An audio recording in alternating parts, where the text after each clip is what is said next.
What if I told you that Superman isn't really a 20th century invention? What if the hero created by Jerry Siegel and Joe Shuster in 1938 was actually a modern retelling of a story we've been telling for thousands of years? We found echoes of a superpowered savior in cultures all across the globe. We see him in the falcon-headed Egyptian god Horus, and in the Jewish golem, a protector made of clay. There are even whispers of an African hero named Zora Nu, a story so perfect it seems almost too good to be true.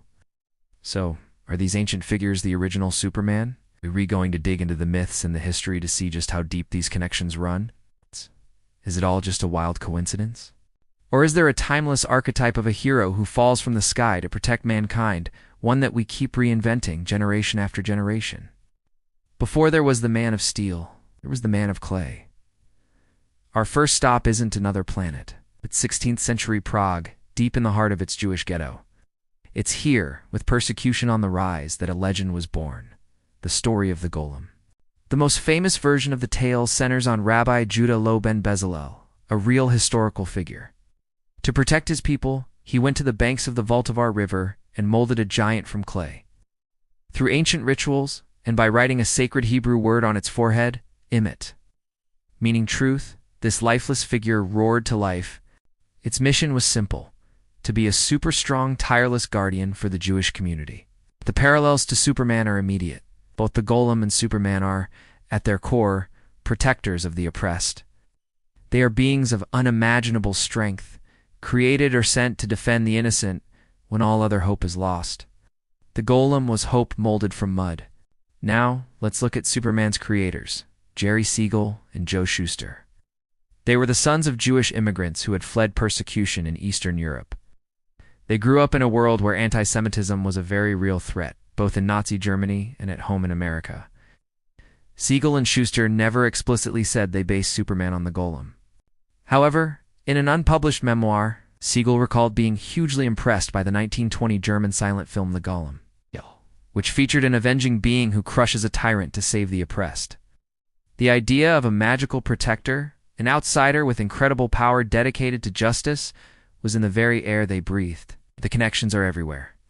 The Golem is brought to life by the word truth on its forehead. Superman fights a lifelong battle for truth and justice. The Golem is a being of earth, a man of clay. Superman is the Man of Steel. Both are nearly invulnerable. And both stories explore the danger of immense power. In some legends, the Golem becomes a destructive force, a theme Superman comics constantly revisit, the protector who could become a destroyer. It's also about the dual identity.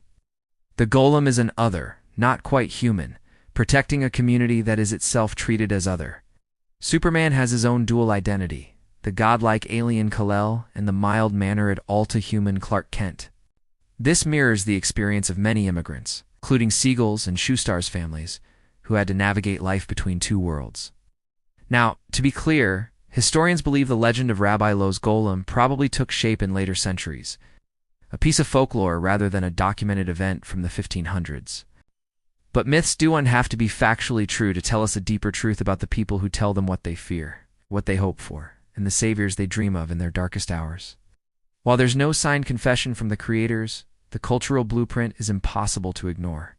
The Golem of Prague provided a powerful, resonant framework, a superpowered being.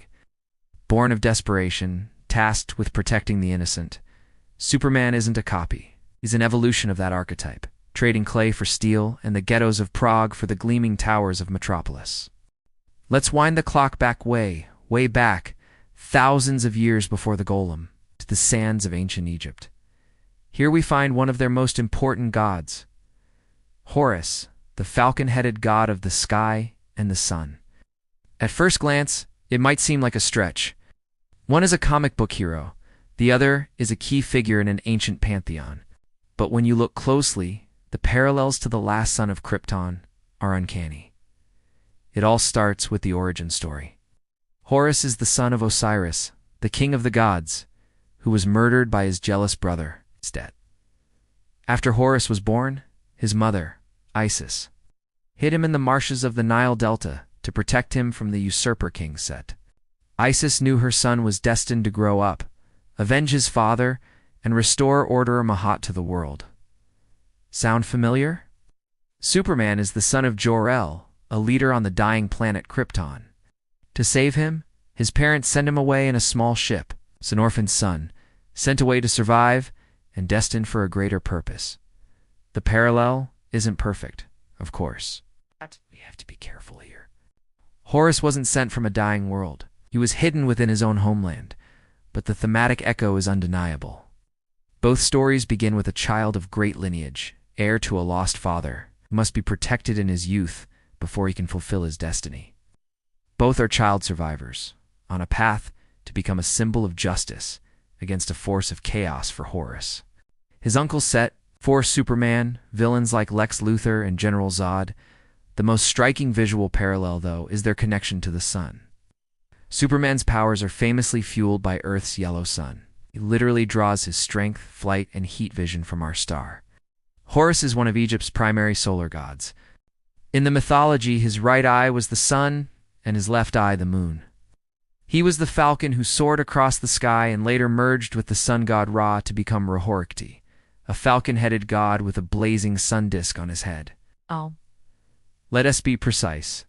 No ancient text says Horus absorbed solar energy like a battery. That's a modern sci-fi idea. The connection is symbolic, but it's a powerful one. For both characters, the sun is the source of their power and their dominion. A shot of Superman hovering in the sky, recharging in the sun's rays, uses the same visual language Egyptians used for thousands of years to depict Horus as a winged sun disk, protecting the pharaoh from above. Both characters are also ultimate defenders of order. Horus's epic battle with Set was a struggle for the soul of civilization itself. His victory symbolized the triumph of justice and balance. Superman's story is a perpetual fight for truth and justice, making him the ultimate force for order against chaos. Finally, think about their symbols. The Eye of Horus was a powerful protective amulet in ancient Egypt, a symbol of healing, restoration, and divine watchfulness. In Superman's S-Shield, it's arguably the most recognizable symbol on Earth, the Kryptonian sigil for hope. Like the Eye of Horus, it's a modern beacon for the helpless, a sign that a guardian is watching over them. Superman's creators weren't Egyptologists. A direct influence is highly unlikely.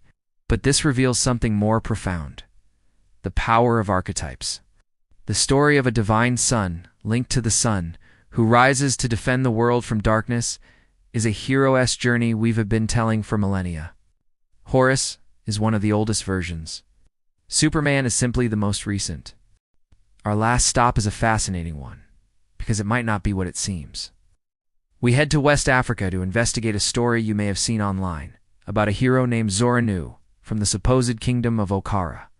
As the legend goes, he was a boy who fell from the sun, an orphan sent to Earth with incredible strength and a powerful moral compass who dedicates his life to protecting his people. The parallels to Superman aren't just similar, they're a near-perfect match.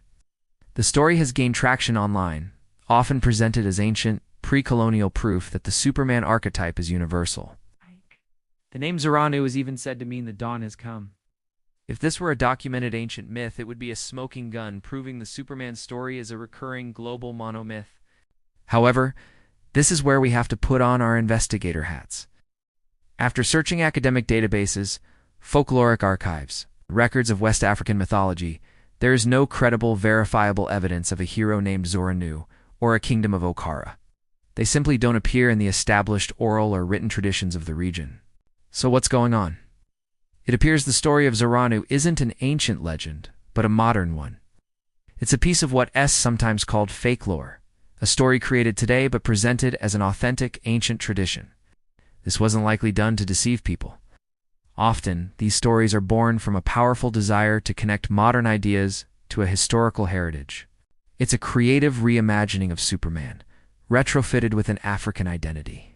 The very existence of a story like Zora-Nu speaks to the incredible appeal of the Superman archetype. The story is so powerful that people want it to be an ancient African tale. It reflects a deep need for heroes that look like them and come from their own traditions.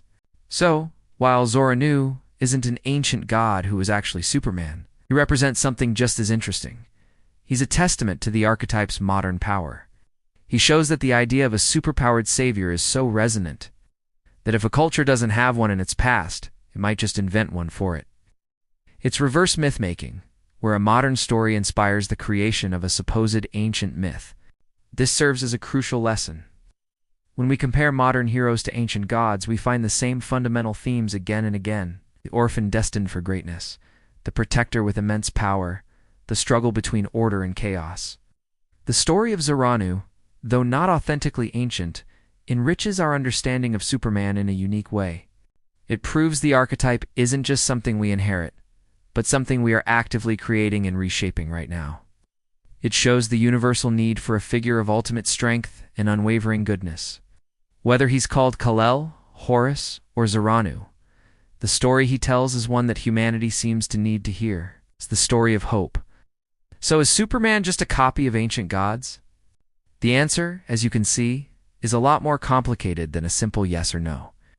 When we look at the Golem of Prague, we see the cultural DNA.